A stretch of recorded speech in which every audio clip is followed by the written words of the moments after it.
So we begin with the breaking news. A fresh trade war between the US and China has just kicked off. An hour and a half ago, the US went ahead with its promise of 10% tariffs on all Chinese goods headed to the US. China quickly responded and announced it's to do the same in a tit-for-tat spat that could impact the global economy. China's finance ministry is saying the measures against US goods would take effect next Monday. An extra 10% tax will be added to goods including crude oil and agricultural machinery. Imports of coal and liquefied natural gas will be hit with 15% tariffs. It's also saying it's filing a complaint with the World Trade Organization over the action from the US. In Asia, stock markets were riding high earlier today, with Hong Kong's Hang Seng opening up over 3% higher. The Nikkei 225 in Tokyo was up more than 1.5%. But since the announcement of new tariffs in the US and China, the markets are now muted. On Wall Street, heavy losses were clawed back on Monday as the news broke that 25% tariffs on Mexico are to be delayed for a month. Hours later, a similar deal was announced with Canada after President Trump spoke to Canada's Prime Minister Justin Trudeau, and Canada agreed to ensure further security at its border. Our North America business correspondent Michelle Fleury is in the town of Windsor, Ontario in Canada. It's right by the US border, where she's been getting reaction to all these latest developments. In response to the threat of tariffs, some Canadian liquor stores had pulled US brands from their shelves. Tonight they are being restocked, the trade war averted for now. But for some, the break may be permanent. For me, a line's been crossed. Monica Morelli cancelled subscriptions to Amazon and Netflix, two American companies, because of Trump's trade threats. She isn't planning to sign back up. It's like the whims of someone who changes from day to day. It's not acceptable. And for me, I think it's broken something. I can't trust the US to be the ally anymore. At Laval, they make parts used in other goods. They were bracing for the worst. Around 80% of Canada's exports end up in America. Even with the delay, Laval President Jonathan Azzopardi said questions remain. The uncertainty is as bad as the tariffs. This company has been in business for over 50 years. That 50 years of success came from both sides working together, creating relationships that took a very long time to create. And now knowing that that relationship was as fragile as it is, and that one person's agenda can change that whole relationship and change the course of a business that's been around for half a century, hurts a lot. Here in Windsor, Ontario, you can see the American city of Detroit just across the river.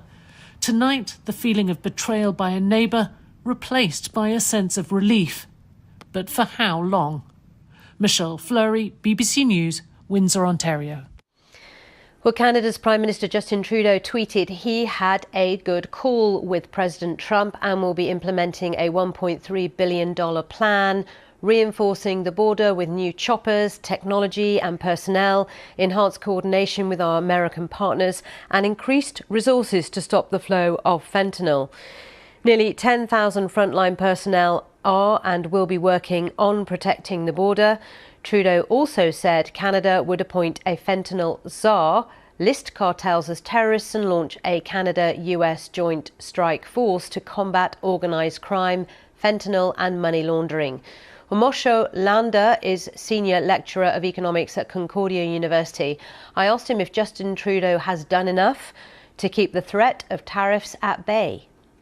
Probably. When Trump was elected, he had texted out that the tariffs were coming unless Canada controlled fentanyl and immigrants crossing the northern border into the U.S. I'm not entirely sure how big a problem those two things are, or whether they're more imagined in Trump's mind. But given that there's now going to be much more enhanced border security to try and stop whatever fentanyl and immigrants are crossing, that was the precondition to make the tariffs go away. So we don't know in 30 days whether he's going to ask for something else or that's going to be the opening part of the negotiation. But allegedly what Trudeau offered today was what he wanted.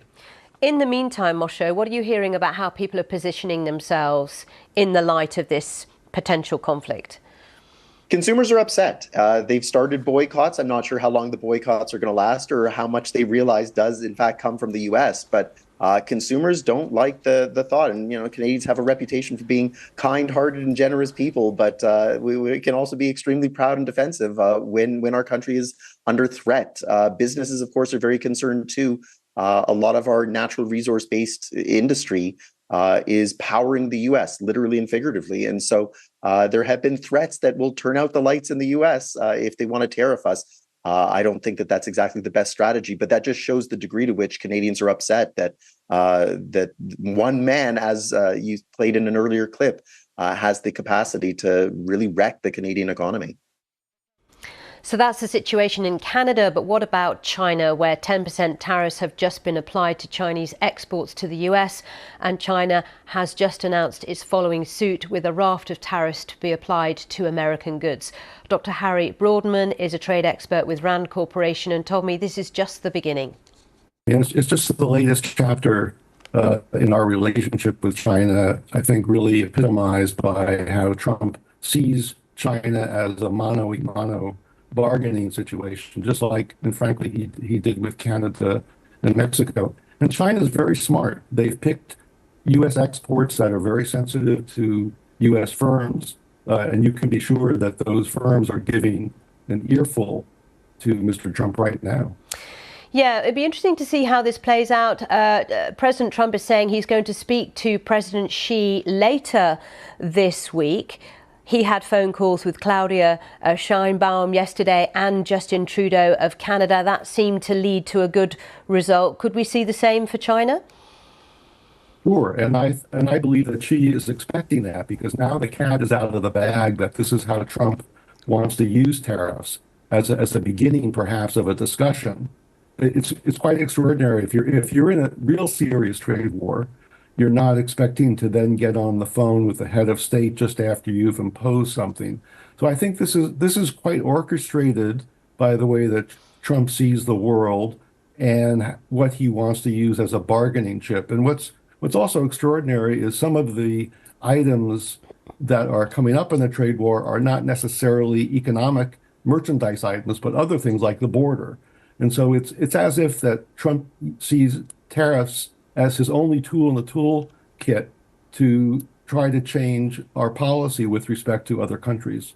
With Canada and Mexico, some might argue it was quite simple to promise to President Trump what he wanted, i.e. much more security at the border, many more measures to prevent fentanyl crossing across, etc., etc. With China, it's not so simple, is it? Absolutely not. I mean, our supply chains, as everyone knows, with China are quite sophisticated and quite complex in terms of both up and down the supply chain. So I think this is not just a question of fixing a border or dealing with a drug problem. Not that those are insignificant, but you have a network of factories and supply chain, ships, trucks, consumers, workers. Everybody is affected when you have the two largest economies of the world beginning a trade war. Now, whether this trade war actually turns out to be a trade war, and Xi and Trump speak on the phone, which was already planned, who knows? Maybe in the next day or two, Xi will say something that will satisfy Trump. I don't think so, but I think that's the theatrics that is going on in the background here, and it really undercuts, I think, Trump's strategy to try to be a strong man relative to other countries around the world using tariffs. Dr. Harry Broadman there, who was a former US Assistant Trade Representative and Chief of Staff in the US President's Council of Economic Advisors. So interesting to get his take on things. Let's now get an expert view on the market reaction. So it's proving to be another roller coaster ride for traders today. As I mentioned earlier, in Asia, shares in Hong Kong were rallying. They opened up over 3%. That was also the case in Japan and other markets in Asia. But now investors are wary again with the trade spat between the US and China gathering speed. Russ Mould is investment director at AJ Bell and shared with me his view. Interesting to see that those rallies we saw in Asia this morning didn't get back all of the ground they lost yesterday, because there's still the 30-day option for Trump to bring tariffs back on Canada and Mexico.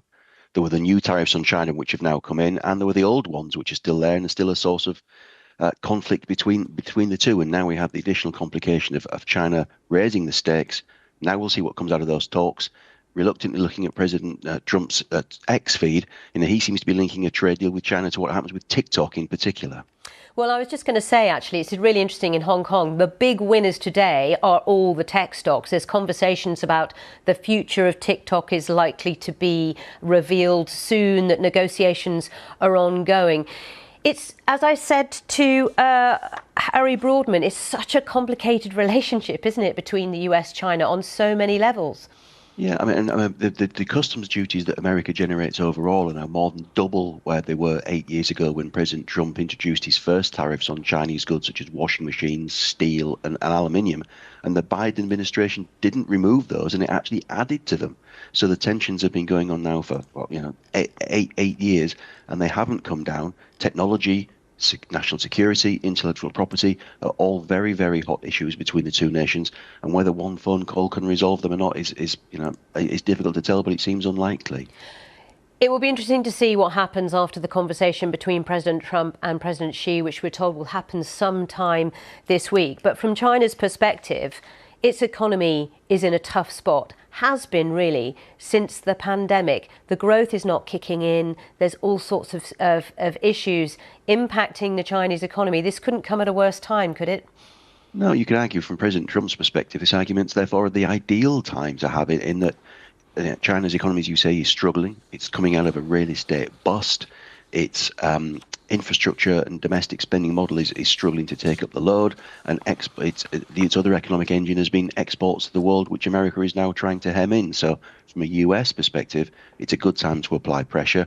From a Chinese perspective, as you say, it's a very, very difficult one for them as they try and get domestic consumption going. Russ Mould there from AJ Bell. Well, let's stay with the China-US relationship. China says it is to probe the US tech giant Google over violations of anti-monopoly laws. Beijing's State Administration for Market Regulation is saying the US tech giant was, and this is a quote, suspected of violating the anti-monopoly law of the People's Republic of China. Let's go to our Asia Business Hub. Mariko Oy is there with the details. What can you tell us, Mariko? Well, Sally, as you said, the announcement came just as Beijing announced those retaliatory tariffs shortly after that deadline passed for US tariffs on China passed. Of course, Google's search services, though, in China have been blocked since 2010. So many started asking what is actually the target, what kind of business activities are still taking place in China by Google. For example, its Android operating system reportedly has more than half the smartphone market used by companies like Xiaomi and Vivo and Oppo. Still quite a big business for Google.